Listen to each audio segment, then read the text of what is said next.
আজকে আমরা শুরু করছি 4B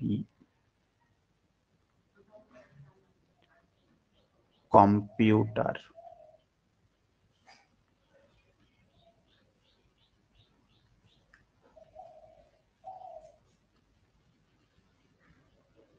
এই 4B-তে মূলত আমাদের রয়েছে C plus plus. C plus প্লাসটা কি জিনিস?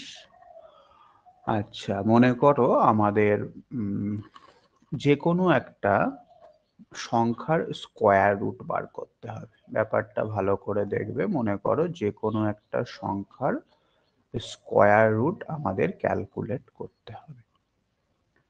এখন সেই স্কোয়ার রুটের ভিতরে যে সংখ্যাটা রয়েছে সেটা যদি খুব ছোট হয় বা মিডিয়াম সাইজের হয়, সেক্ষেত্রে আমরা স্কোয়ার রুটটা খুব সহজে বার করে নিতে পারব।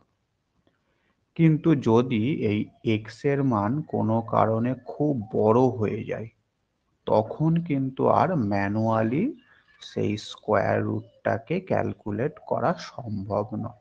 এটা যে কোনো জিনিসের ক্ষেত্রেই হতে পারে। আমি একটা এক্সাম্পল দিয়ে স্কোয়ার রুটটা বলছি।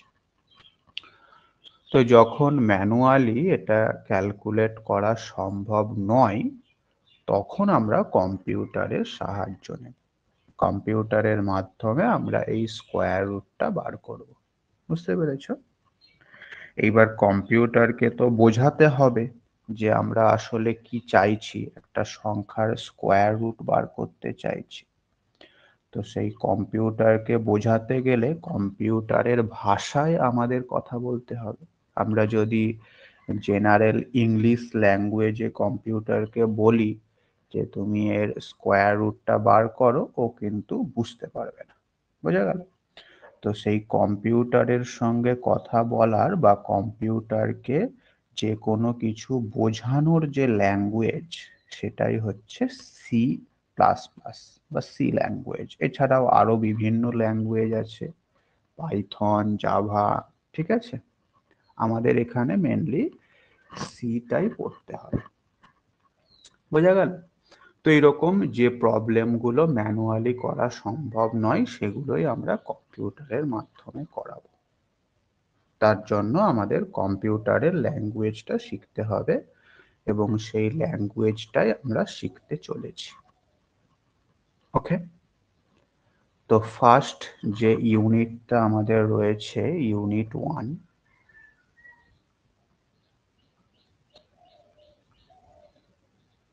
স্যার, হ্যাঁ, বলো।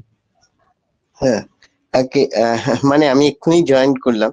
ওই কি কোনটা ম্যানুয়ালি করা সম্ভব নয় বললেন? এমনি এক্স এর তো রুট ওভার বার করা যায়। আপনি মানে এক্সটা কি মানে এমন কোন সংখ্যা বলেছেন নাকি?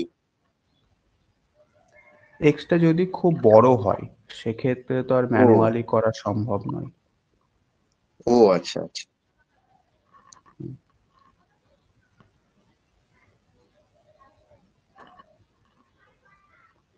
তাহলে ইউনিট 1-এ রয়েছে আমাদের অ্যালগরিদম অ্যান্ড ফ্লো চার্ট।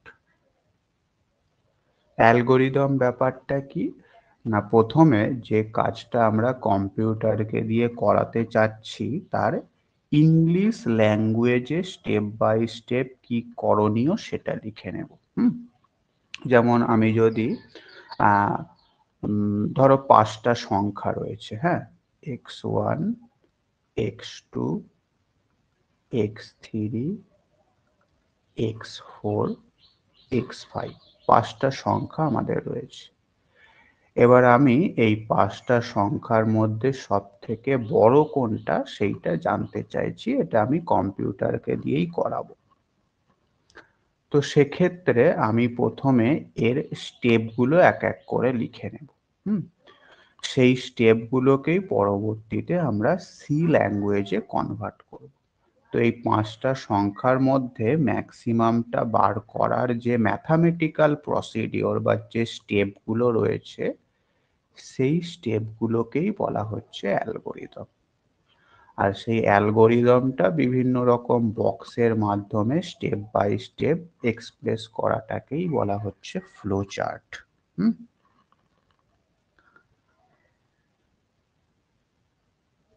বোঝা গেল? তো প্রথম ইউনিটে আমাদের বিভিন্ন প্রোগ্রামের অ্যালগোরিদম কি হবে সেগুলো জানতে হবে, এবং অ্যালগোরিদম কিভাবে লিখতে হয়, ফ্লোচার্ট কিভাবে লিখতে হয়, সেই সব জিনিসগুলোই আমরা এই ইউনিট 1-এ শিখবো। হ্যাঁ, তো প্রথমে একটুখানি দেখে নাও definition of algorithm.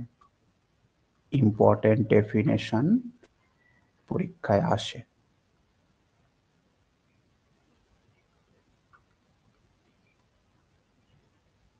Definition of algorithm.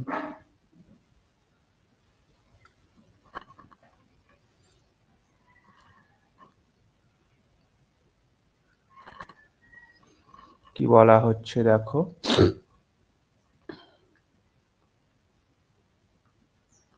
an algorithm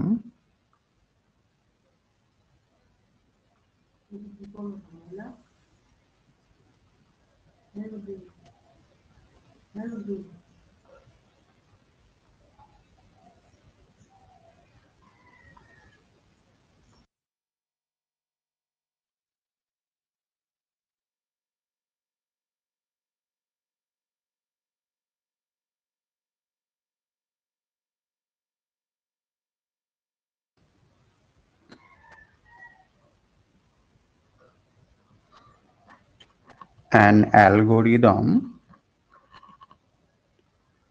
should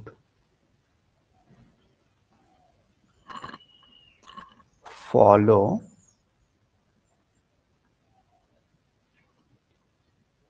the criteria.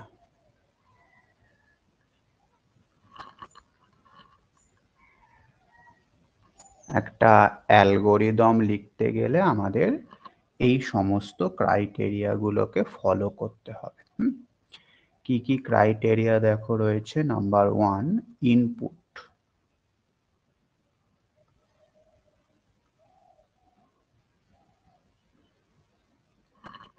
Input অর্থাৎ এক্ষুনি আমি যে কথাটা বলছিলাম 5টা সংখ্যার মধ্যে ম্যাক্সিমামটা দেখব, সো সেই 5টা সংখ্যা হচ্ছে আমাদের ইনপুট। ঠিক আছে, আমরা যে কাজটাই করতে চাইছি তার জন্য কিছু না কিছু ইনপুট আমাদের লাগবে। an algorithm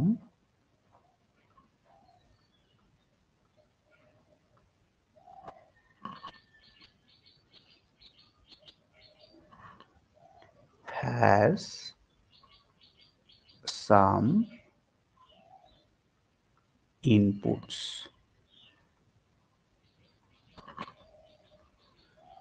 which are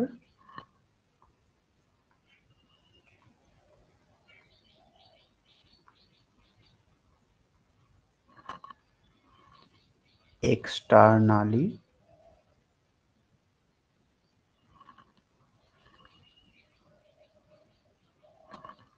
supplied।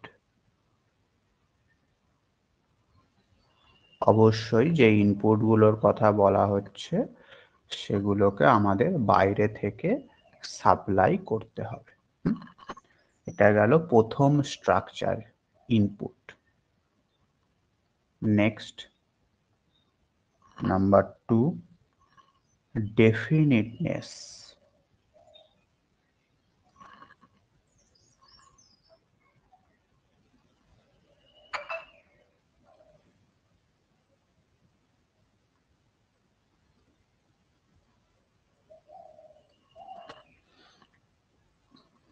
ডেফিনিটনেসে কি বলা হচ্ছে দেখো, ইচ স্টেপ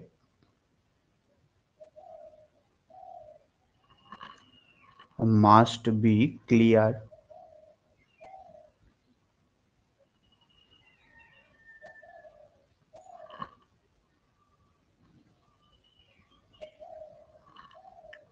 কমপ্লিট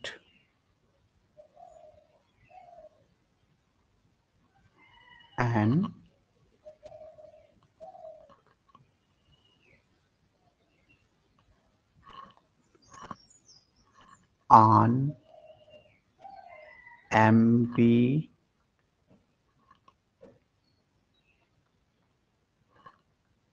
unambiguous। ঠিক আছে, মানে অ্যালগরিদমের মধ্যে যে স্টেপগুলোকে আমরা লিখব সেই স্টেপগুলো ক্লিয়ার হতে হবে, কমপ্লিট হতে হবে অ্যান্ড আনঅ্যাম্বিগুয়াস হতে হবে। মানে সোজাসুজি কোনো ঝামেলা রাখলে চলবে না, যা করব একদম ক্লিয়ার কাট বলতে হবে যে এই কাজটা আমরা করছি। Number 3,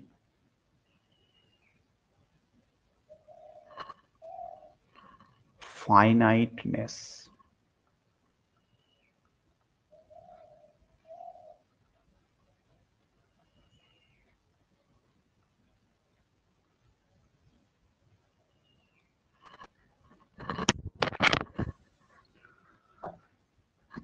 An algorithm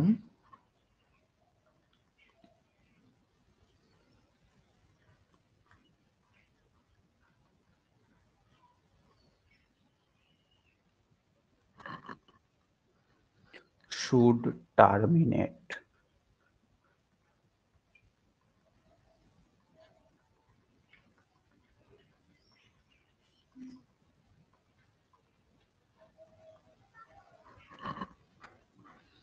after a finite number of steps.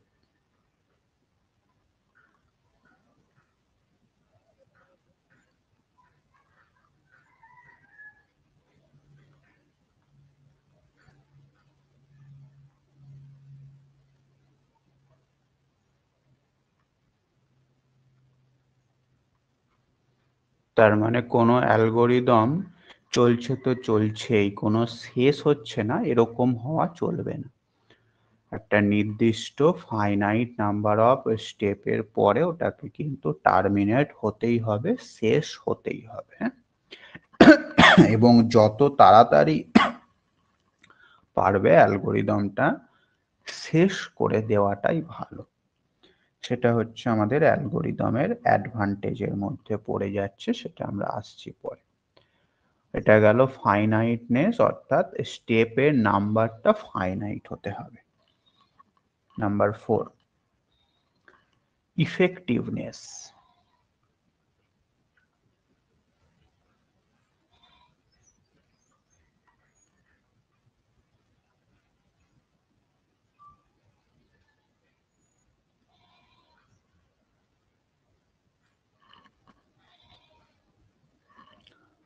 All the steps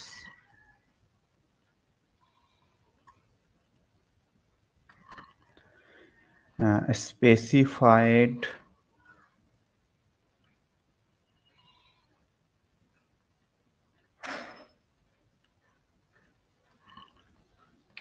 in an algorithm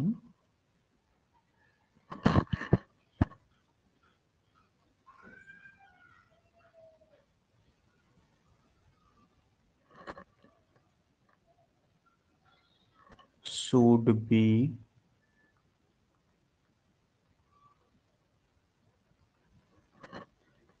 executed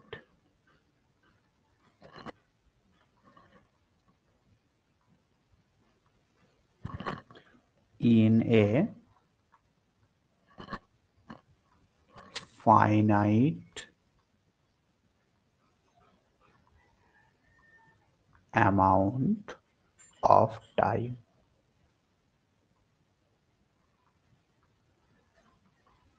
ঠিক আছে, তার মানে অ্যালগরিদমটার মধ্যে আমরা যে স্টেপগুলোকে লিখছি তার প্রত্যেকটা স্টেপকেই হতে হবে এফেক্টিভ।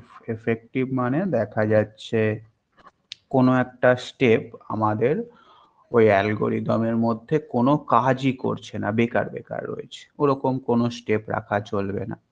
আবার কোনো একটা স্টেপে যে কাজটা আমরা রেখেছি সেটা ইনফাইনাইট নাম্বার অফ টাইমস হয়েই চলেছে, লুপে হয়েই চলেছে, সেটাও হলে চলবে না। হ্যাঁ, ফাইনাইট অ্যামাউন্ট অফ টাইমের জন্য এক্সিকিউটেড হতে হবে এবং প্রত্যেকটা স্টেপকেই কিছু না কিছু এফেক্ট আমাদের দিতে হবে। বোঝা গেল? Number 5, জেনারালিটি।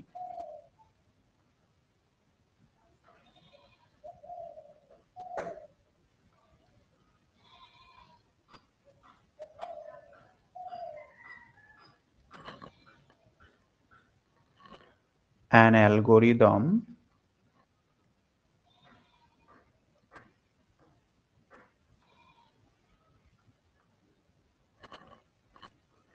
should be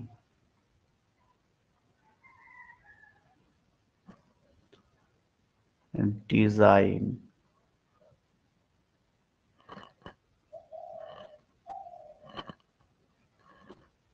in such a way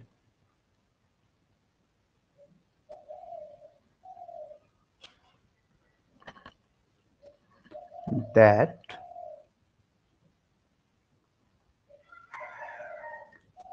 it can solve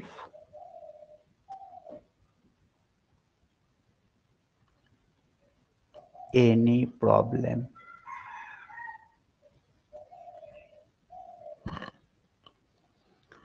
of a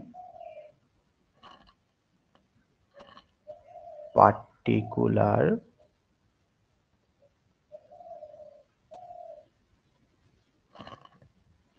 type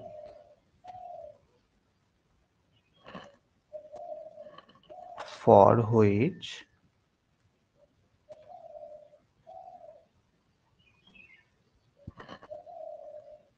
it is designed.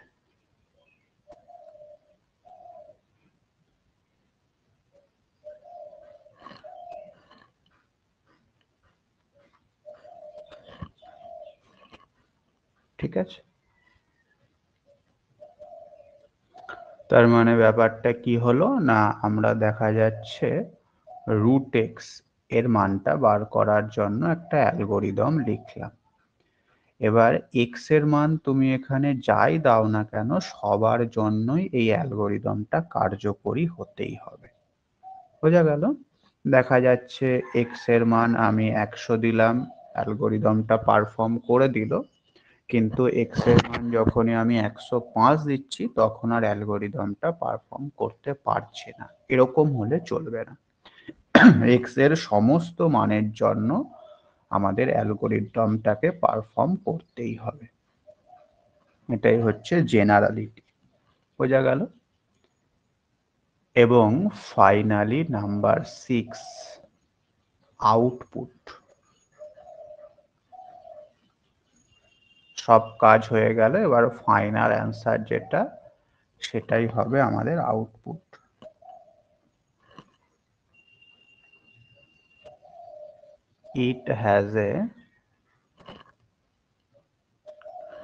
It has at least one output. অর্থাৎ প্রত্যেকটা অ্যালগোরিদমের ক্ষেত্রে একটা অ্যান্সার অবশ্যই আসা চাই, কমপক্ষে একটা অ্যান্সার। দেখা যাচ্ছে অ্যালগোরিদমটা আমি পারফর্ম করলাম কিন্তু কোনো অ্যান্সারই পেলাম না, এরকম হলে চলবে না। তো এই 6টা স্টেপ মেনটেন করে আমাদের একটা অ্যালগোরিদম লিখতে হবে, এবং এই স্টেপগুলো অবশ্যই মুখস্থ রাখতে হবে, পরীক্ষাতে আসে। হ্যাঁ, ডেফিনেশন অফ অ্যালগোরিদম। ঠিক আছে, একটা এক্সাম্পল দেখো, তাহলে ব্যাপারটা আরো ভালো বুঝতে পারবে। লেখো একটা problem.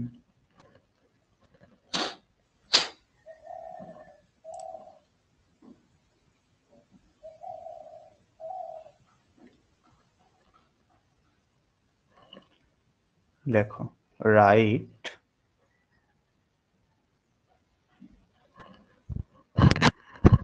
an algorithm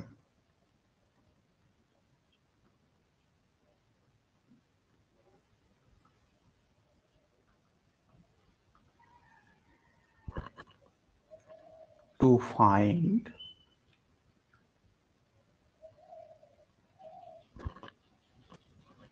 the area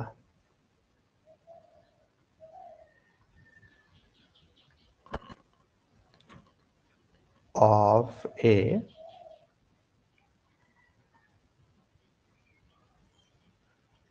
triangle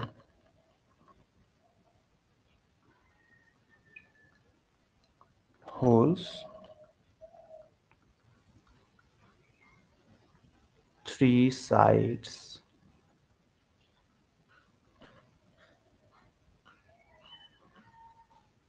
A, B, C are given.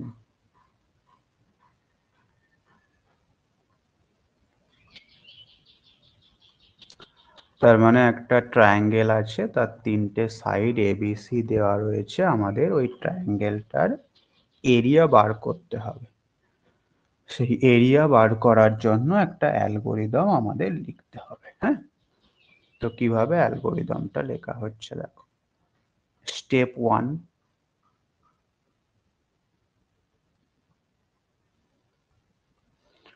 Step 1-এ কি করছি না, read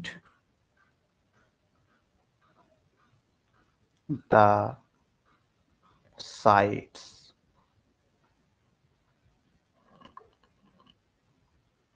as A, B, C। এটা হলো আমাদের ইনপুট। হ্যাঁ, যে সাইডগুলো আমাদের কোশ্চেনে দেওয়া রয়েছে সেগুলোকে প্রথমে রিড করা হচ্ছে বা দেখা হচ্ছে, এবং সেই সাইডগুলোকে তিনটে ভেরিয়েবল হিসাবে আমরা এখানে দেখব এ বি সি। নিশ্চয়ই পার্টিকুলার কোনো সংখ্যা দেওয়া থাকবে কোশ্চেনে, কিন্তু সেটাকে আমরা এবিসি ভেরিয়েবল হিসাবে দেখব। আচ্ছা, এবার তুমি চিন্তা করে দেখো, এটা যদি একটা তোমার বিষমবাহু ত্রিভুজ হয় যার তিনটে সাইডই ডিস্টিংক্ট, সেক্ষেত্রে এর এরিয়া বার করার ফর্মুলাটা কি ছিল মনে আছে? Square root of S into S minus A into S minus B into S minus C. তাহলে স্টেপ 2-তে আমরা কি করছি, এস এর মানটা বার করে নিচ্ছি। তাহলে স্টেপ 2-তে বলছি কম্পিউট এস। এস বার করার ফর্মুলা কি সেটাকেও তোমাকে বসিয়ে দিতে হবে, a plus B plus C by 2, তাই তো? এটা হচ্ছে আমাদের এস বার করার ফর্মুলা, হাফ পেরিমিটার। এইবার স্টেপ 3-তে গিয়ে আমরা এরিয়া বার করার ফর্মুলাটা দিচ্ছি। কম্পিউটার কিন্তু কোনো ফর্মুলা জানে না, ওকে যেরকম কাজ করতে বলবা ও সেরকম কাজ করবে। স্টেপ 3-তে বলছি কম্পিউট এরিয়া। এরিয়াটাকে এ দিয়ে ডিনোট করছি। এরিয়ার ফর্মুলাটা আমরা কম্পিউটারকে বলছি এইরকম, S into S minus A into S minus B into S minus C. ও ঠিক এই এস এ বি সি এর জায়গায় মানগুলো বসিয়ে ক্যালকুলেট করে দেবে, সেটা নিয়ে কোনো চিন্তা নেই, কিন্তু ফর্মুলা তোমাকে দিতেই হবে। হ্যাঁ, স্টেপ 4-এ স্যার, হ্যাঁ বল। স্যার এই যে রিড কম্পিউট, এই যে মানে ইংরেজি শব্দগুলো এখানে আপনি লিখছেন, এ মানে কি রিড কম্পিউট মানে একজন বাইরে কেউ কম্পিউটারকে নির্দেশ দিচ্ছে যে রিড মানে তুমি এটা পড়বে, তুমি এটা কম্পিউট করবে, এই ধরনের কি ব্যাপারটা? হুম হুম হুম মানে যে এটা অপারেট করছে সে যেন কম্পিউটারকে নির্দেশ দিচ্ছে, এইটাই কি ব্যাপারটা? হুম হুম হুম আচ্ছা, স্টেপ 4-এ প্রিন্ট এরিয়া, অর্থাৎ যে এরিয়াটা এর মানটা যে বের হলো, এই এটাকেই প্রিন্ট করতে হবে, মানে ডিসপ্লের উপর দেখাতে হবে, সেটাই হয়ে যাবে আমাদের আউটপুট। বোঝা গেল? এই 4টে স্টেপ ফলো করলে আমরা যে কোনো ট্রায়াঙ্গেলের এরিয়াটা ক্যালকুলেট করে নিতে পারবো। এইটা হলো আমাদের অ্যালগোরিদমটা। অ্যালগোরিদমটা সাধারণত আমরা লিখে থাকি জেনারেল ইংলিশ ল্যাঙ্গুয়েজ, কিন্তু এই অ্যালগোরিদমই যদি আমি কম্পিউটারের হাতে তুলে দিই, ও কিন্তু কাজটা করতে পারবে না। ঠিক আছে? তো আমাদের প্রথম কাজ হচ্ছে কম্পিউটারকে দিয়ে যে কাজটা আমরা করাবো তার একটা অ্যালগোরিদম তৈরি করে নেওয়া। এবার এই অ্যালগোরিদমটাই কিন্তু মেন। এবার এই অ্যালগোরিদমটা তোমাকে কনভার্ট করতে হবে সি ল্যাঙ্গুয়েজে। ঠিক আছে? এই অ্যালগোরিদমটাকেই নিয়ে যেতে হবে সি ল্যাঙ্গুয়েজে, মানে কম্পিউটারের ভাষায় এটাকে সুন্দরভাবে সাজাতে হবে। সাজানোর পরে সেটা তুমি কম্পিউটার হাতে তুলে দাও, ও এবার সেটাকে পড়ে নিজের মতো কাজটা করে তোমাকে অ্যান্সার দিয়ে দেবে।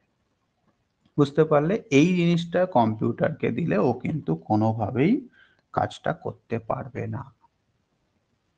ক্লিয়ার?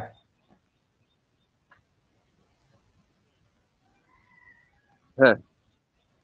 এবং এই অ্যালগরিদমটাই হচ্ছে মেন। এই অ্যালগরিদমটা তুমি যদি তৈরি করে ফেলতে পারো তাহলে সেটাকে প্রোগ্রামে কনভার্ট করার জন্য অনেক লোক বসে আছে, কিন্তু এই অ্যালগরিদমটা তৈরি করার লোকেরই অভাব। ঠিক আছে? এর জন্যই প্রয়োজন হচ্ছে ম্যাথামেটিশিয়ানদের। ওরা অ্যালগরিদম তৈরি করে দেবে, আর যারা প্রোগ্রামার আছে তারা সেটাকে প্রোগ্রামে কনভার্ট করে দেবে। ঠিক আছে? ওকে, তো এই চ্যাপ্টারে আমরা প্রোগ্রাম কিছু শিখবো না, কনভার্ট করা আমরা শিখবো না। এই চ্যাপ্টারে শুধুমাত্র বিভিন্ন জিনিসের যে অ্যালগরিদম কিভাবে লিখতে হয় সেইটাই শিখবো। আচ্ছা, আরেকটা অ্যালগরিদম দেখো, পরীক্ষায় কিন্তু অ্যালগরিদম লিখতে দেয়। হ্যাঁ,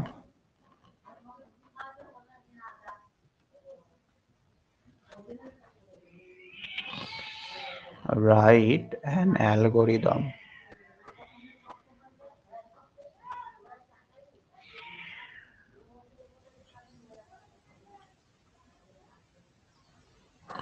Write an algorithm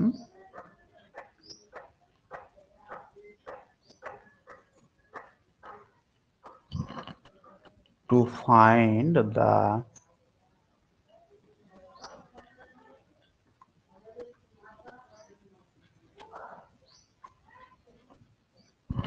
maximum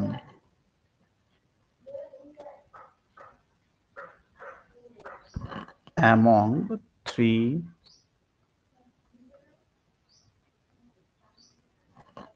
numbers.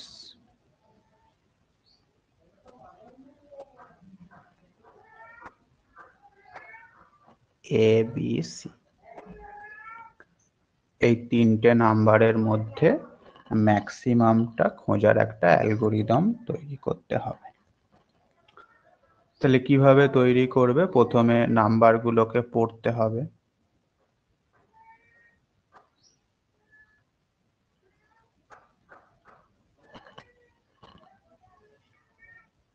read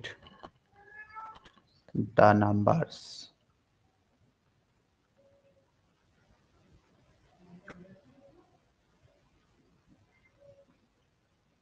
কি কি নাম্বার আছে সেই তিনটে দেখে নিলে। আচ্ছা, স্টেপ 2 তে কি বলছি দেখো না, প্রথম যে নাম্বারটা রয়েছে সেটাকেই তুমি মনে করো সব থেকে বড়। হ্যাঁ, বিগ ইজ ইকাল টু এ। প্রথম নাম্বারটাকে আমি মনে করছি সব থেকে বড়, কোনো অসুবিধা নেই। এখন নেক্সট স্টেপে গিয়ে চেক করছি যে যে সংখ্যাটাকে আমি সব থেকে বড় ধরলাম এটাকে,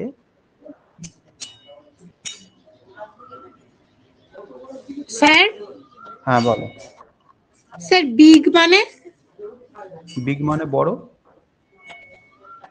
মানে বিগ ইকুয়াল টু এ ধরলাম কেন তাহলে?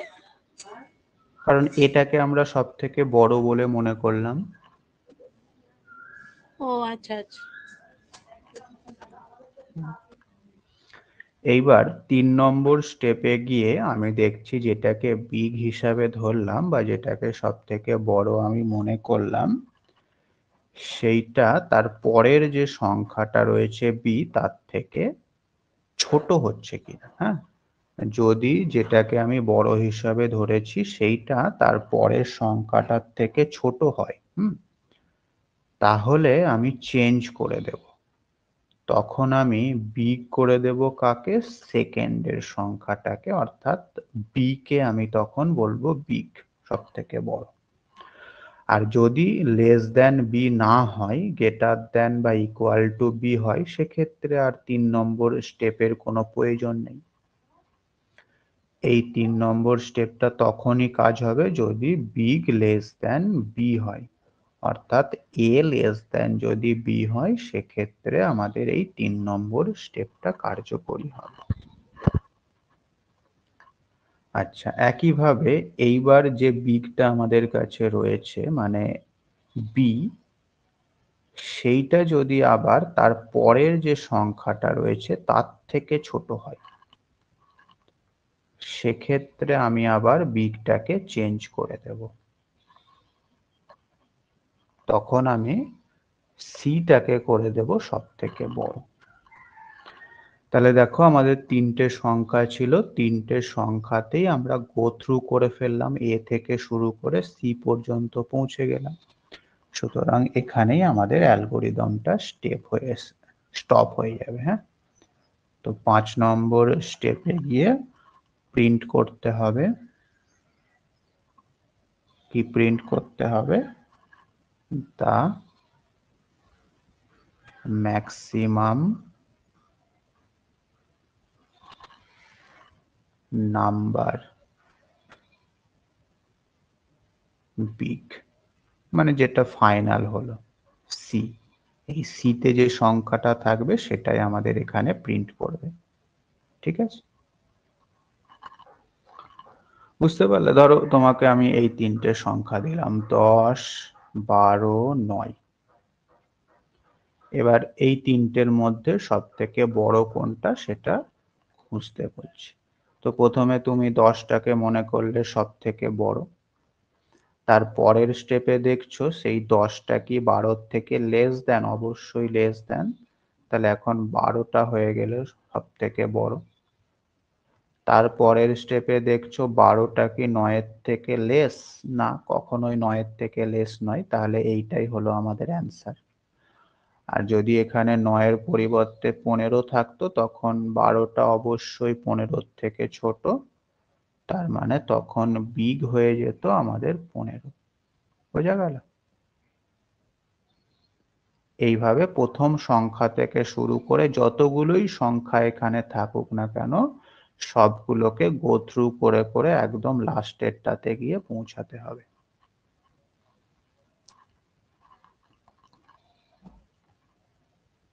ক্লিয়ার?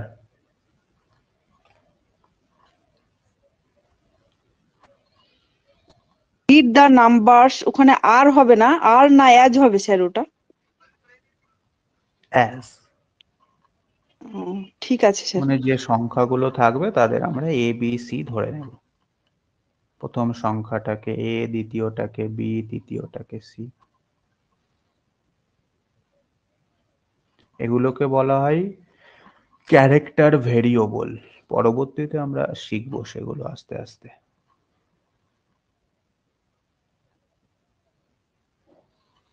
আচ্ছা, এবার একটা নোট লিখে নাও।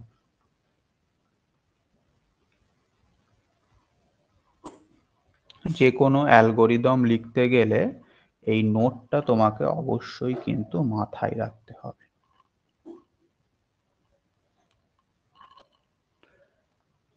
While writing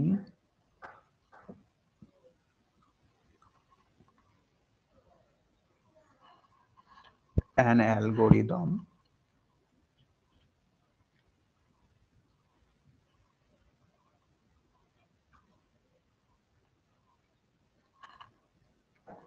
the following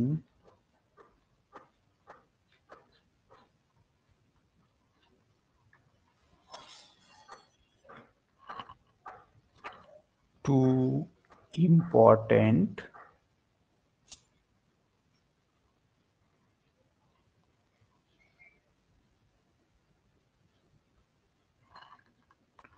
points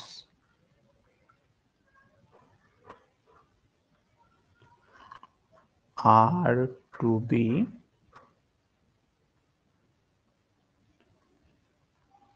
noted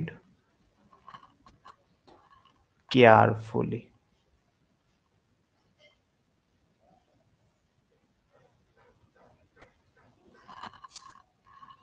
কি কি পয়েন্ট মাথায় রাখতে হবে? Number 1, the time required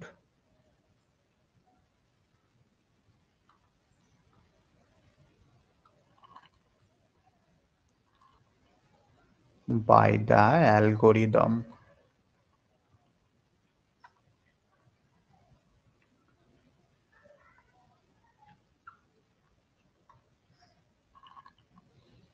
should be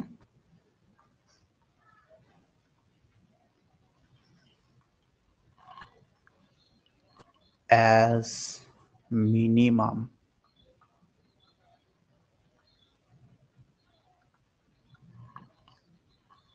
as possible,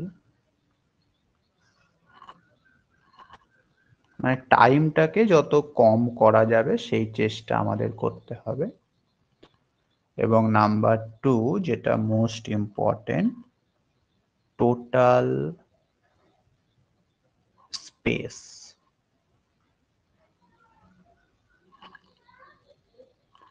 required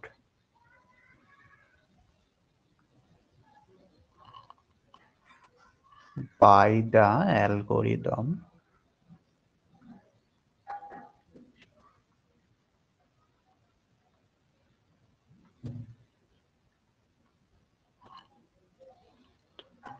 should also be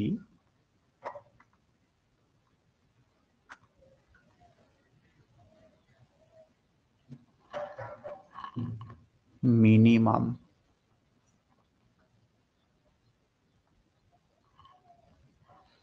as possible। ঠিক আছে, স্পেসটাকেও কম করতে হবে, মানে আমাদের অ্যালগোরিদমটা যাতে ছোট হয়, মেন কথা হচ্ছে এটা, খুব বড় যাতে না হয়ে যায় সেই দিকে লক্ষ্য রাখতে হবে। হ্যাঁ, এবং এই নোটটা পরীক্ষায় আসে, অবশ্যই মুখস্থ রাখবে, 2 মার্কসে আসে এই নোটটা, যে কি কি কন্ডিশন আমাদের মানতে হবে একটা অ্যালগোরিদম লিখতে গেলে। ঠিক আছে, চলে এসো আমাদের next অ্যালগোরিদমে।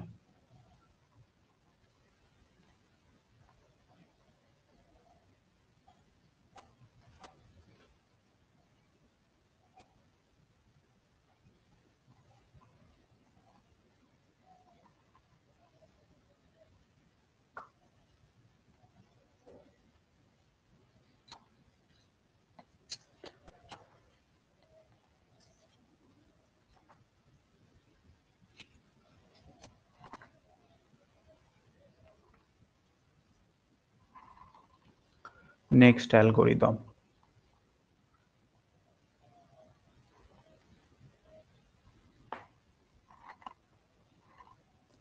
write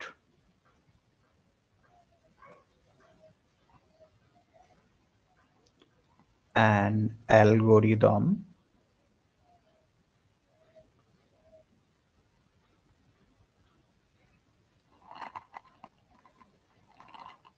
to read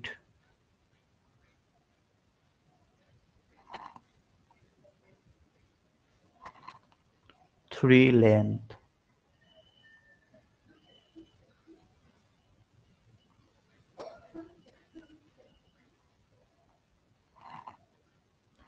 A, B, C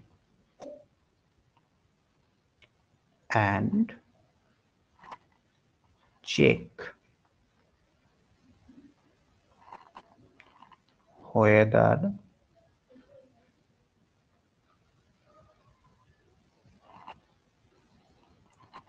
A, B, C forms a triangle।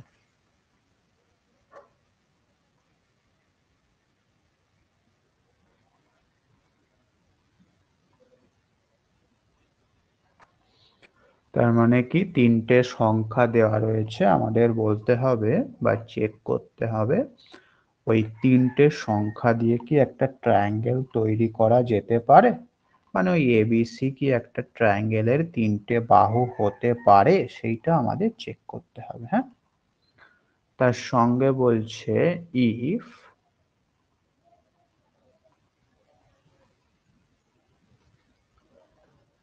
They forms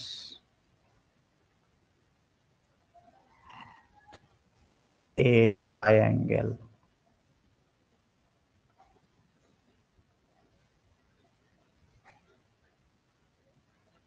then check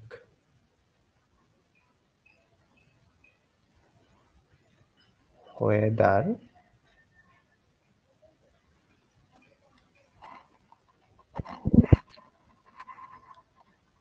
it is number one equilateral,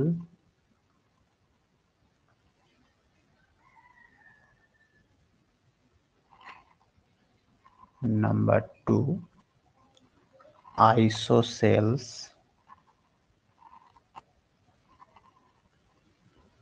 number three right angle,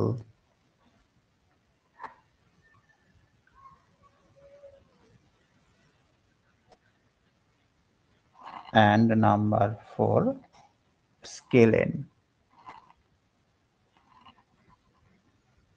ঠিক আছে, তাহলে যদি ওই তিনটে সংখ্যা দিয়ে একটা ত্রিভুজ তৈরি হয় আমাদের চেক করতে হবে সেই ত্রিভুজটা এইগুলোর মধ্যে কোনটা হচ্ছে কি হচ্ছে না।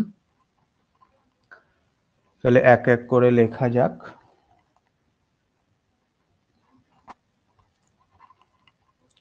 প্রথমে স্টেপ ওয়ানে কি করতে হবে, অবশ্যই যে তিনটে সংখ্যা দেওয়া রয়েছে তাদের পড়তে হবে কি কি সংখ্যা আছে।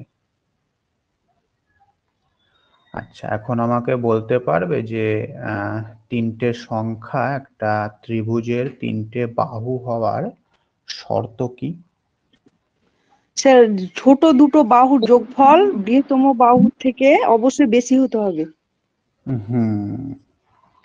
তাহলে ছোট দুটো বাহুর যোগফল বার করতে গেলে আমাকে দেখতে হবে এই তিনটের মধ্যে ছোট দুটো কোনটা রয়েছে, তাই না? তার মানে এদের হয় অ্যাসেন্ডিং অর্ডার অথবা ডিসেন্ডিং অর্ডারে আমাকে প্রথমে সাজাতে হবে, তা না হলে কাজ করা যাচ্ছে না। তো আমরা প্রথমে এইটাকে ওই অর্ডারে সাজিয়ে নিই। হ্যাঁ, তাহলে প্রথমে কি করব, অ্যারেঞ্জ করব।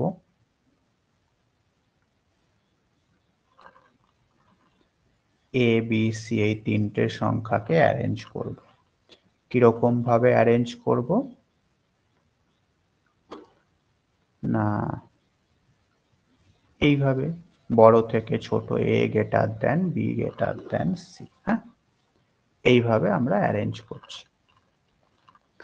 আচ্ছা, যদি 2 নম্বর স্টেপের মধ্যে এগুলো হচ্ছে পয়েন্ট। হ্যাঁ, যদি দেখা যাচ্ছে এ বি এর থেকে বড় না হয়, এ যদি বি এর থেকে ছোট হয়, হতেই পারে, তো সেক্ষেত্রে আমরা কি করব, সুইপ করে নেব, সোয়াপ এ কমা বি, অর্থাৎ এ আর বিটাকে ইন্টারচেঞ্জ করে নেব। হ্যাঁ, এ যদি বি এর থেকে ছোট হয় তাহলে এখানে এ আর বি কে ইন্টারচেঞ্জ করে নেব, অর্থাৎ সেক্ষেত্রে অর্ডারটা হয়ে যাবে কিরকম, বি গ্রেটার দেন এ গ্রেটার দেন সি। বোঝা গেল? কোনো অসুবিধা নেই। আচ্ছা, 2 নম্বরে লেখো, যদি এটা সি এর থেকে ছোট হয়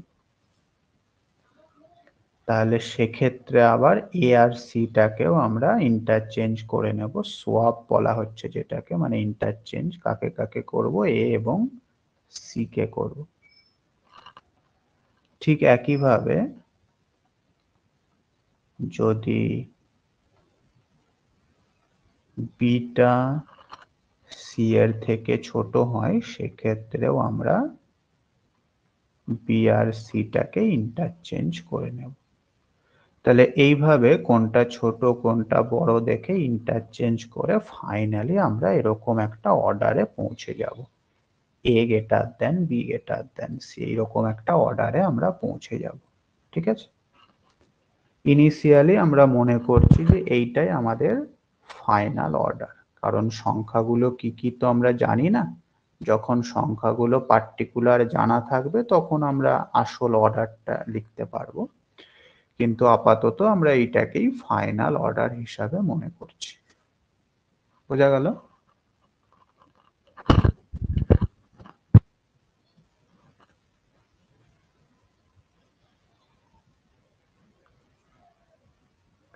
তাহলে প্রথম কাজ সংখ্যা তিনটে কি কি আছে দেখলাম, দ্বিতীয় কাজ সংখ্যা তিনটেকে বড় থেকে ছোট অনুযায়ী সাজিয়ে নিলাম। আচ্ছা, এখানে একটা আমাদের লাইব্রেরি ফাংশন ব্যবহার হয়েছে। হ্যাঁ, লাইব্রেরি ফাংশন কি সেগুলো আমরা পরবর্তীতে শিখবই, যে সোয়াপ এ সোয়াপ বি কমা সি, এটা কিন্তু সাধারণ ইংলিশ ল্যাঙ্গুয়েজ নয়, এটা হচ্ছে একটা কম্পিউটার ল্যাঙ্গুয়েজ। এটা আমরা এখানে ব্যবহার করেছি, তো এটা আসলে কি সেই জিনিসটা এখানে আমাদের একটুখানি লিখে দিতে হবে। এই কম্পিউটার ল্যাঙ্গুয়েজের যে লাইব্রেরি ফাংশন গুলো থাকে সেগুলোকে এইরকম ভাবে লিখতে হয়, মানে এই যে একটা দাগ দিলাম, স্টার দিলাম, এইভাবে লিখতে হয় জিনিসগুলোকে। হ্যাঁ, এটা মানে হচ্ছে interchanges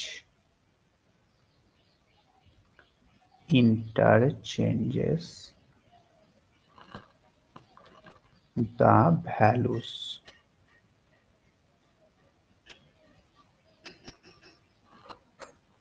between A and B। ঠিক আছে, এটা যদি তুমি সোয়াপ এ কমা বি না লিখে এখানে ডাইরেক্টলি এই কথাটা লিখতে ইন্টারচেঞ্জ এ অ্যান্ড বি, তাহলেও কোনো অসুবিধা ছিল না। ঠিক আছে, তাহলে তোমাকে ওই তিনটেতেই ওই কথাটা বারবার করে লিখতে হতো, যাতে বড় না হয়ে যায়। একটু আগেই বললাম স্পেস কম রাখতে হবে, সেই স্পেস কম রাখার জন্যই আমরা এই শর্ট নোটেশনটা এখানে ব্যবহার করেছি, আর কিছুই না। তাহলে স্টেপ নাম্বার 2টা তুমি বুঝতে পারলে। এবার চলে আসো স্টেপ নাম্বার 3তে। 3তে কি করতে হবে বলো? আমাদের ছোট যে দুটো বাহু আছে তাদের যোগফলটা দেখতে হবে বড়টার থেকেও বড় হচ্ছে কিনা। তাহলে সেই রকম নির্দেশ এখানে দাও। যদি ছোট দুটোর যোগফল বি প্লাস সি এর থেকে বড় হয়, তাহলে আমরা বলতে পারবো হ্যাঁ এবিসি একটা ত্রিভুজের তিনটে ট্রায়াঙ্গেল হতে পারে। তাহলে সেক্ষেত্রে আমরা কি বলবো? সেক্ষেত্রে আমরা প্রিন্ট করাবো, মানে বলবো যে the sides ABC forms a triangle। ঠিক আছে, forms a triangle, বোঝা গেল? আর যদি বি প্লাস সিটা এর থেকে বড় না হয় সেক্ষেত্রে এলস বা আদারওয়াইজ বলতে পারো। If B plus C greater than A then এইটা, আর এলস বা আদারওয়াইজ বা বি প্লাস সি যদি লেস দেন এ হয় সেক্ষেত্রে আমরা বলবো, সেক্ষেত্রে কি প্রিন্ট করাবো? যে এটা একটা ট্রায়াঙ্গেল হচ্ছে না। the sides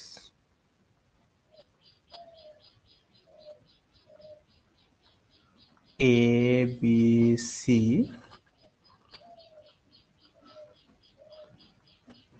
does not form a triangle। আর ট্রায়াঙ্গেল যদি ফর্ম না করে সেক্ষেত্রে আর এগোনোর কোনো মানে নেই, কারণ সেক্ষেত্রে ইকুইল্যাটেরাল, আইসোসেল, রাইট অ্যাঙ্গেল কিছুই হবে না, তাই না? তো সেক্ষেত্রে আমি এটাকে করে দেব স্টপ। স্টপ, বোঝা গেল?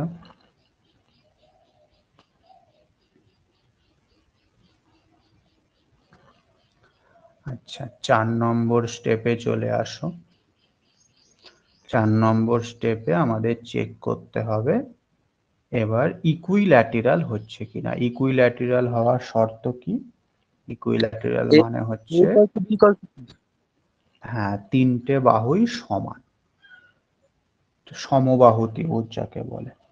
তাহলে ইকুইল্যাটেরাল হবে যদি A is equal to B is equal to C হয়। তো আমাদের চেক করতে হবে এই তিনটে সমান হচ্ছে কিনা। যদি তিনটে সমান হয় তাহলে আমরা বলবো হ্যাঁ এটা একটা ইকুইল্যাটেরাল ত্রিভুজ। Print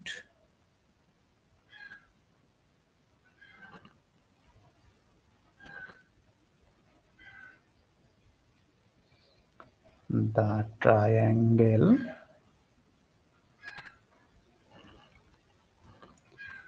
is equilateral.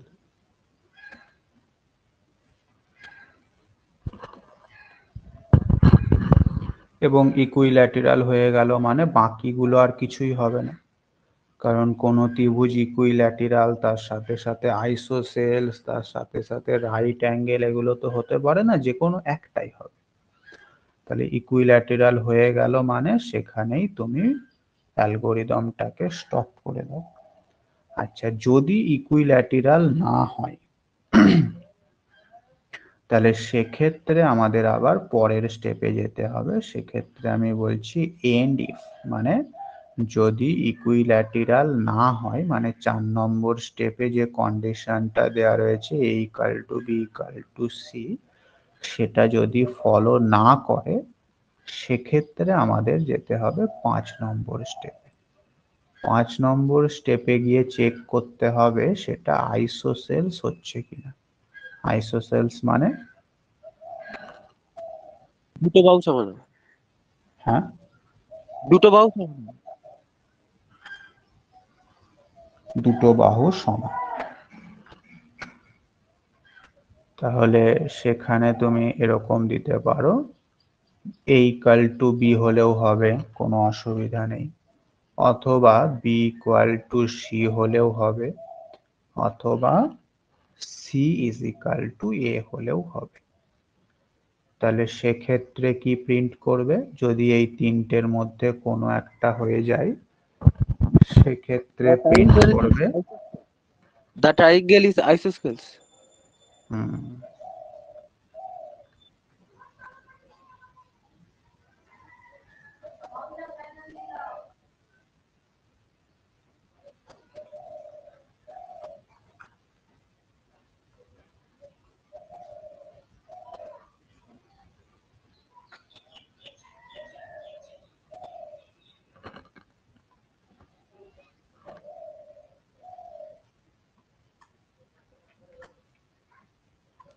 এবং আইসোসেল হয়ে গেলে সেটাকে অবশ্যই আমাদের স্টপ করে দিতে হবে, আর অন্য কিছু হওয়ার সম্ভাবনা নেই।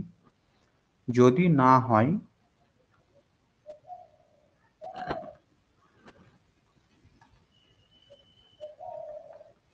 সেক্ষেত্রে আমাদের আবার পরের স্টেপে যেতে হবে। পরের স্টেপে গিয়ে চেক করতে হবে সেটা রাইট অ্যাঙ্গেল হচ্ছে কিনা। রাইট অ্যাঙ্গেল হওয়ার শর্ত কি? A square plus b square equals c square. না, না, এখানে হবে তাহলে a square equals to b square plus c square, যেহেতু এটা বড়। হ্যাঁ, এটা বড়, বড়টাই সবসময় অতিভুজ হয়, তাই না? হ্যাঁ। তাহলে এখানে আমাদের চেক করতে হবে a স্কোয়ার সমান B square plus C square হচ্ছে কিনা। যদি এটা হয় তাহলে কি প্রিন্ট করাবো? The triangle is right angled. হুম,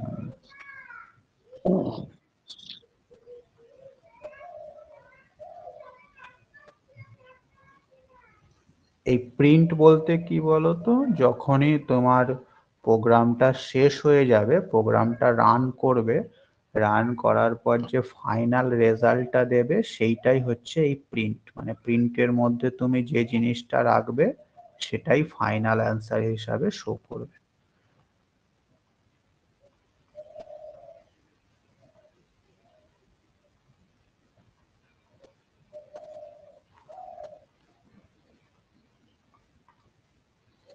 আচ্ছা, আবার এটা হয়ে গেলে এখানে আমাদের এটাকে স্টপ করে দিতে হবে। যদি না হয় সেক্ষেত্রে কাজ কি, ফাইনাল পড়ে থাকছে স্কেলেন, সেক্ষেত্রে কি কন্ডিশন কি? A not equals to B, not equals to C. হ্যাঁ, A not equal to B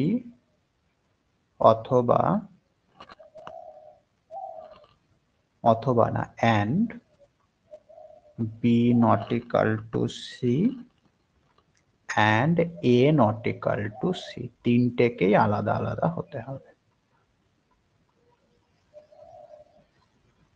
then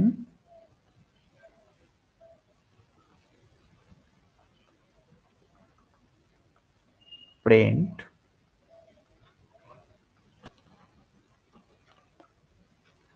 the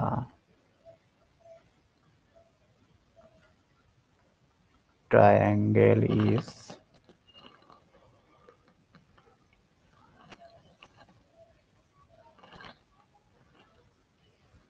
plane এবং ফাইনালি স্টপ।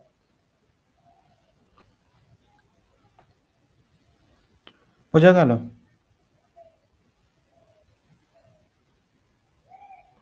আচ্ছা যদি দুটো একসঙ্গে হয়, মানে সমকোণী সমদ্বিবাহু এরকম টাইপের হলে? সমকোণী সমদ্বিবাহু এরকম হতে পারে? হ্যাঁ, 45 ডিগ্রি করে হলে তো হয়। তাহলে সেক্ষেত্রে আবার আমাদের আরো একটা লিখতে হবে। তাহলে সেরকম ওই তো ওইটা কিছু নিয়ে চেক করতে বলেনি গো, তিনটেই বলেছে আমাদের, চারটেই বলেছে। ঠিক আছে। ওইগুলো করতে গেলে আবার অ্যাঙ্গেলের মধ্যে ঢোকাতে হবে, তার মানে ভেরিয়েবল আরো এখানে বেড়ে যাবে। এবিসি তিনটে সাইড ছিল, তো এখানে আরো তিনটে ভেরিয়েবল বেড়ে যাবে, তিনটে অ্যাঙ্গেল দিতে হবে আবার। ঠিক আছে? আরো অনেক জটিল হয়ে যাবে অনেকটা। হ্যাঁ, এবার সেরকমটা যদি বলে করতে হবে, কিন্তু এখানে তো বলেনি। সেক্ষেত্রে এখানে তুমি আরো তিনটে ফাংশন এক্স ওয়াই জেড নিয়ে নিলে, তখন এগুলো সব ঠিকই থাকবে, এগুলো কোনো চেঞ্জ হবে না, এগুলোর মধ্যেও কোনো চেঞ্জ হবে না, শুধুমাত্র এই 6 নম্বরটাতে গিয়ে চেঞ্জ হবে নাকি? হ্যাঁ হ্যাঁ 6 নম্বরে গিয়ে আমাদের এইটা তো ঠিক আছে যে if A square equal to B square plus C square, তার সাথে সাথে আরো চেক করতে হবে যে X is equal to Y is equal to Z is equal to 45 হচ্ছে কিনা নাকি? না না, দুটো 45 হবে, দুটো 45 হবে আর একটা 90 হবে, এটা 90 হবে।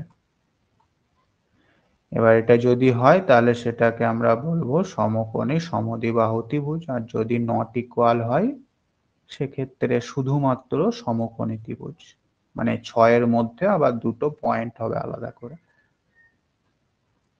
বুঝতে পেরেছো?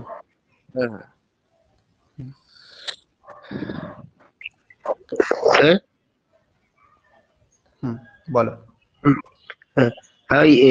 এক্স মানে এক্স ওয়াইটা যে কি, এটা অ্যাঙ্গেল বা কোন অ্যাঙ্গেল গুলো, এটা তাহলে আগে প্রথমেই বলে দিতে হবে যে এই যে এক্স ওয়াই জিনিসটা কি। এক নম্বরে আমি এখানে দিয়ে দিয়েছি ভেরিয়েবল গুলো এক্স ওয়াই জেড। হ্যাঁ কিন্তু হ্যাঁ মানে এবিসি গুলো একটা ডিস্টেন্স, একটা লেংথ, আর এক্স ওয়াই জেড গুলো তো অ্যাঙ্গেল, তো সেগুলো হুম, একটু আলাদা করে বলতে হবে না নাকি? হ্যাঁ সেগুলো বলতে তখন হবে। কোশ্চেন বলা থাকবে। আচ্ছা আচ্ছা। ও, হুম, ও আচ্ছা। হুম।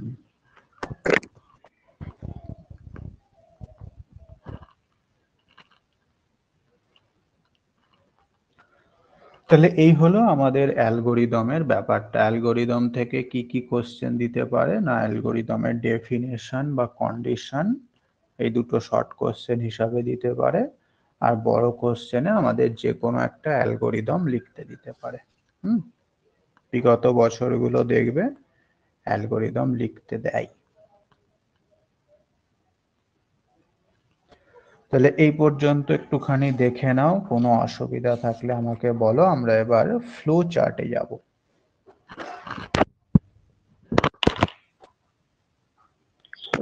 স্যার,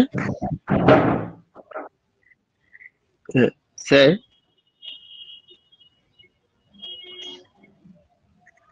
স্যার,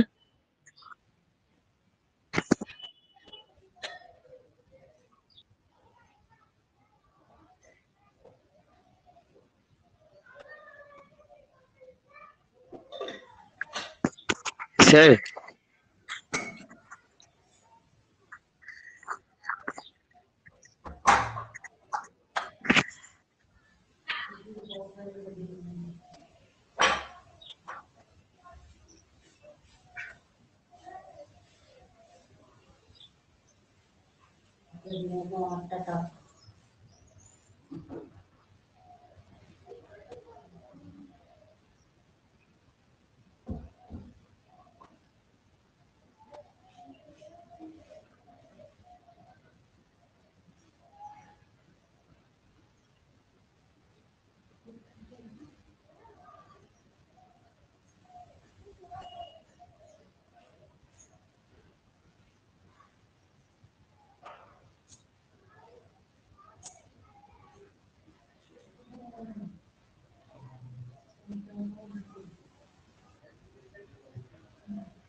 স্যার,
বলো, ঠিক আছে? স্যার, হুম স্যার, এই এই যে আপনি এখানটাতে তো লিখেছেন যে A is less than B less than C, একবার উপরে লিখে দিয়েছেন।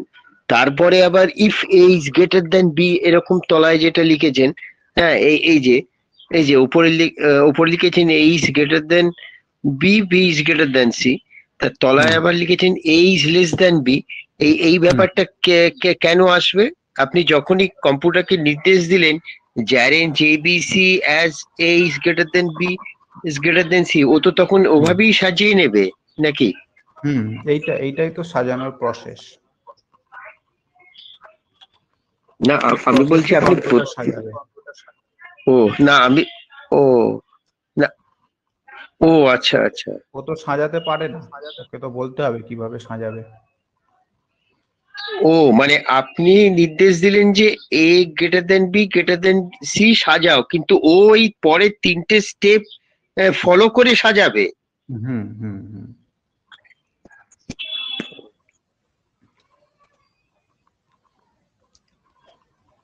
বলছি ওই এনডিপ এর এই অর্থটা একটু যদি বলে দেন ভালো হয়। এনডিপ। এন্ড ইফ হচ্ছে যদি এই কন্ডিশনটা না মানে তখন আবার পরের স্টেপে চলো। ও যদি ঠিক 4 আছে। নম্বরে যে শর্তটা রয়েছে a equal to b equal to c সেটা মেনে নেয় তাহলে এখানে এন্ড হয়ে গেল। যদি না মানে তখন 5 নম্বরে চলো। ও দুটো আলাদা, ঠিক আছে, বুঝেছি।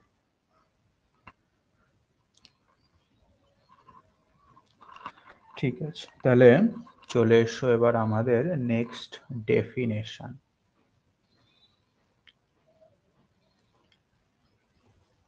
Definition of flow chart. Flow chart মানে কি না, এই অ্যালগোরিদমটাকেই পিকচারাইজেশন করা, বিভিন্ন রকম পিকচারের মাধ্যমে অ্যালগোরিদমটাকে লেখা, সেটাই হচ্ছে ফ্লো চার্ট। দেখো কি বলা হচ্ছে, দা pictorial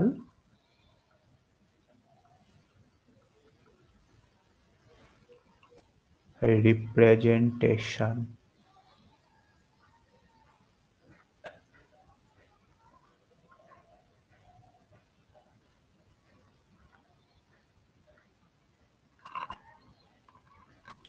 of an algorithm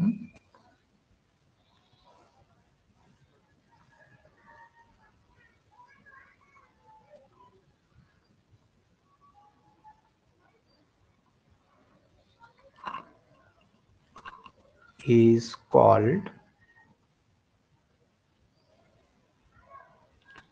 a flowchart। ঠিক আছে,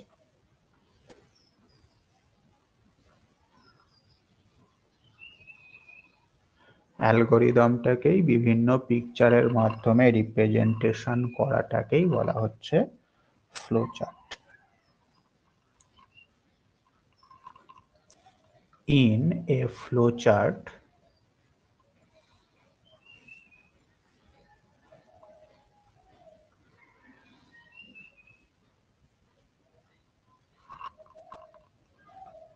each processing step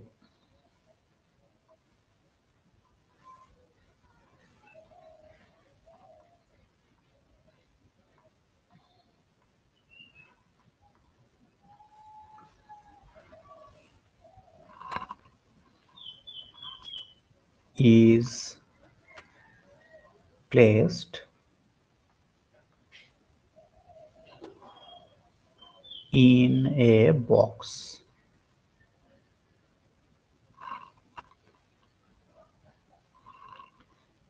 and arrow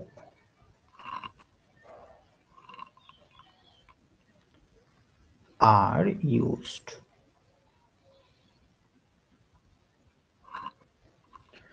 to indicate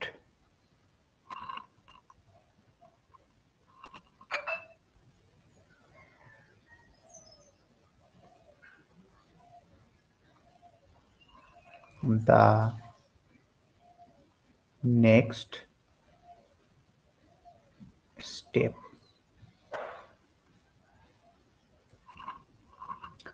তার মানে প্রত্যেকটা স্টেপকে আমরা একটা বক্সের মাধ্যমে লিখবো, যাই করা হোক না কেন, এবং পরের স্টেপটা বোঝানোর জন্য আমরা অ্যারো বা তীর চিহ্ন ব্যবহার করব। যে বক্সের মধ্যে আমরা জিনিসগুলোকে লিখবো সেই বক্সের শেপগুলো বিভিন্ন রকমের হবে। হ্যাঁ, boxes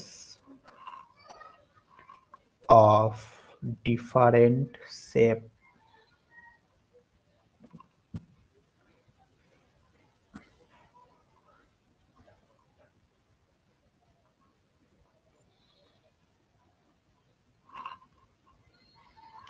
are used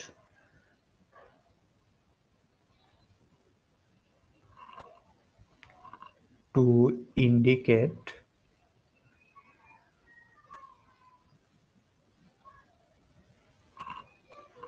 different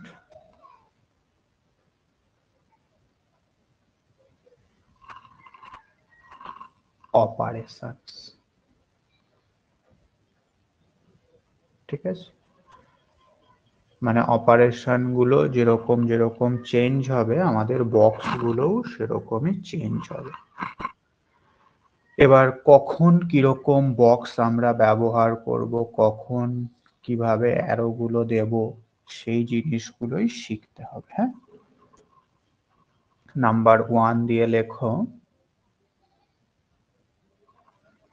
start বা স্টপ বক্স। কোনো অ্যালগোরিদম যখন শুরু হবে বা শেষ হবে তখন আমরা কিরকম ধরনের বক্স ব্যবহার করব। এবং এখানে যে পয়েন্টগুলো লেখানো হচ্ছে এগুলো পরীক্ষার জন্য ইম্পর্টেন্ট, 2 মার্কসে দেয়, যে এই স্টার্ট বা স্টপ বক্স ব্যাপারটা এক্সপ্লেন করো এবং একটা এক্সাম্পল দাও। এরকম ভাবে প্রত্যেকটা পয়েন্টের মধ্যে যে কোনো একটা পরীক্ষায় আসতেই পারে। ঠিক আছে, তো কিভাবে আমরা এই বক্সটা লিখব, লেখো this is flat oval, যেটা দেখতে আমাদের ইলিপসের মতো। হ্যাঁ, ইলিপ্টিক।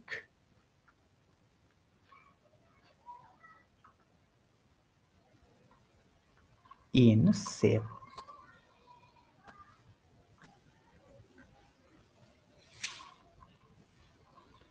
and used to indicate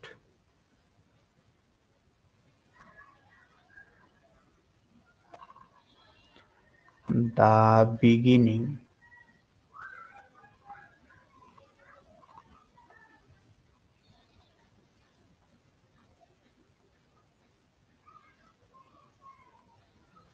or end of an algorithm।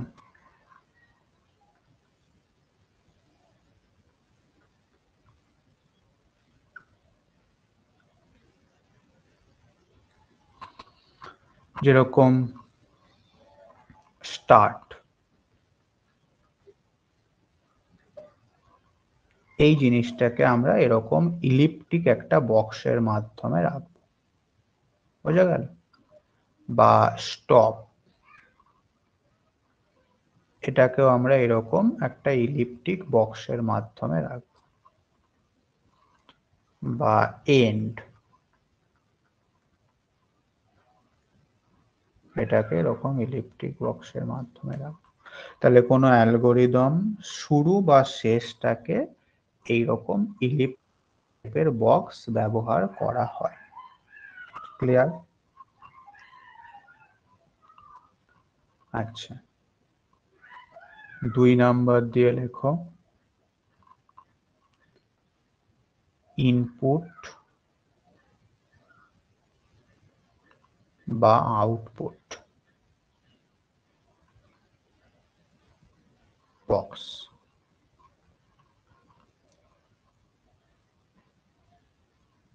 এক্ষেত্রে কিরকম বক্স ব্যবহার করব?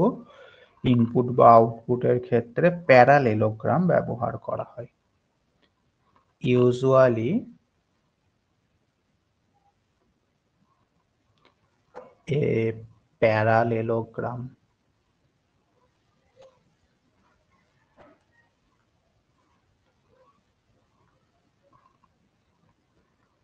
is used to indicate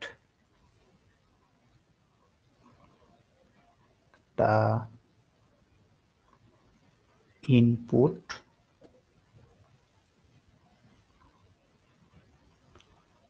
or output। ঠিক আছে, অর্থাৎ এখানে যে জিনিসগুলো দেখলে, যেমন এই যে এটা হচ্ছে আমাদের ইনপুট রিড এবিসি, তো এই রিড এবিসিটাকে আমরা একটা প্যারালেলোগ্রামের মধ্যে রাখবো যখন ওই অ্যালগোরিদমটাকে আমরা একটা ফ্লো চার্টে কনভার্ট করব। তাহলে রিড এবিসি এটাকে আমরা একটা প্যারালেলোগ্রামের মধ্যে রাখবো। বোঝা গেল? একইভাবে যখন আউটপুট আসবে, অর্থাৎ প্রিন্ট কিছু একটা হবে এক্স ওয়াই, সেক্ষেত্রেও সেটাকে একটা প্যারালেলোগ্রামের মধ্যে রাখতে হবে যখন আমরা ফ্লো চার্ট তৈরি করব। ক্লিয়ার? কোনো অসুবিধা? না।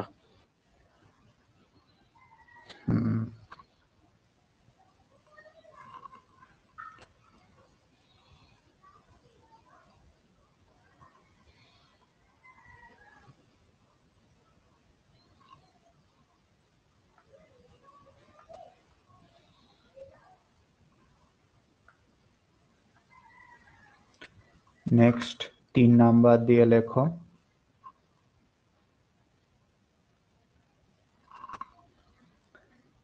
Assignment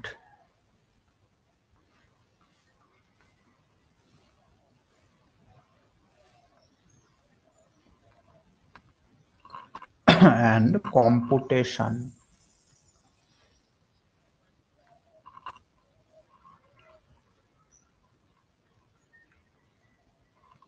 box।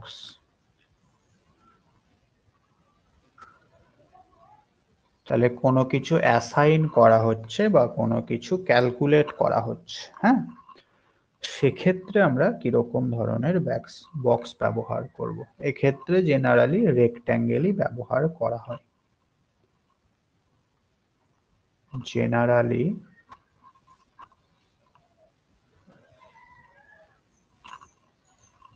a rectangle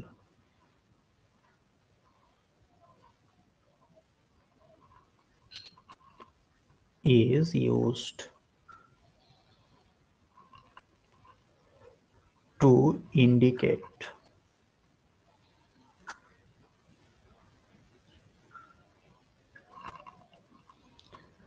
the assignment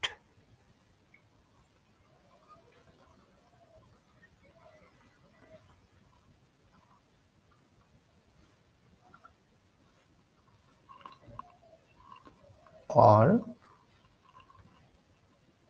a new value or the value or result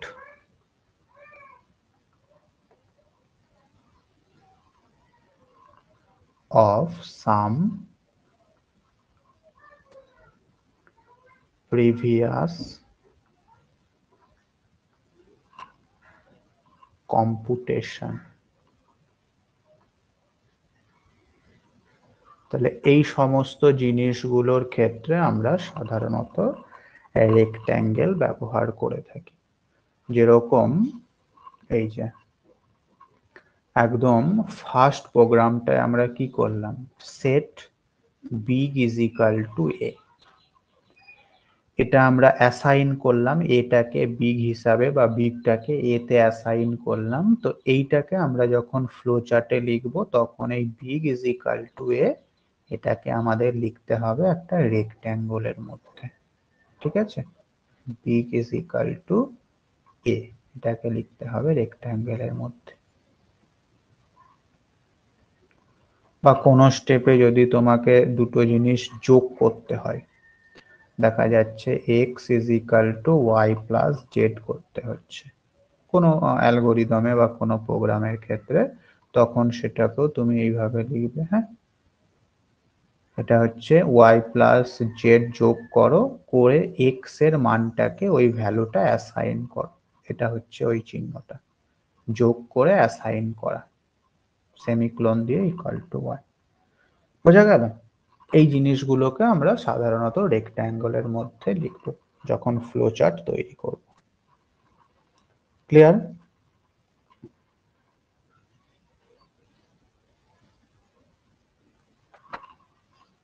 কি কোনো সমস্যা? বোঝা গেছে, বোঝা গেছে। হুম, ঠিক আছে, তাহলে এই পর্যন্তই থাক আজকে। নেক্সট দিন আমরা আরো যে নোটেশন গুলো রয়েছে, আরো যে বক্স গুলো রয়েছে সেগুলো দেখব, দেখে তারপর আমরা ফ্লো চার্ট গুলো লিখবো। হ্যাঁ,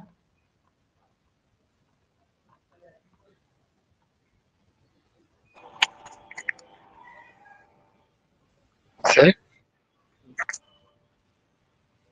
হ্যাঁ বলো। ওই আজকে আপনি প্রথমে যেটা বলেছিলেন অ্যালগরিথম, তো ওটার বললেন ডেফিনেশন বলে বললেন অ্যালগরিথমে। তো ওটা তো দেখলাম যে অ্যালগরিথমে মানে কি কি ক্রাইটেরিয়া হয় সেগুলো 1 2 3 4 করে ওটা লিখলেন। তো ডেফিনেশন বলে তো কিছু লিখলেন না? ওইটাই ডেফিনেশন। ওইটাই? হুম হুম, আহ, আচ্ছা, ঠিক ঠিক আছে স্যার। হুম।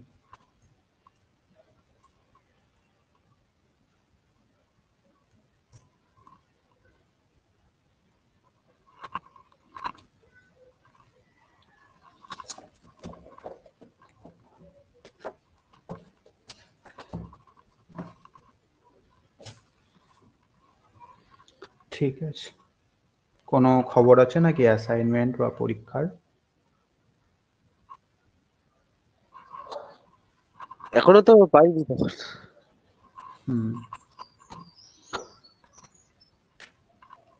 ঠিক আছে।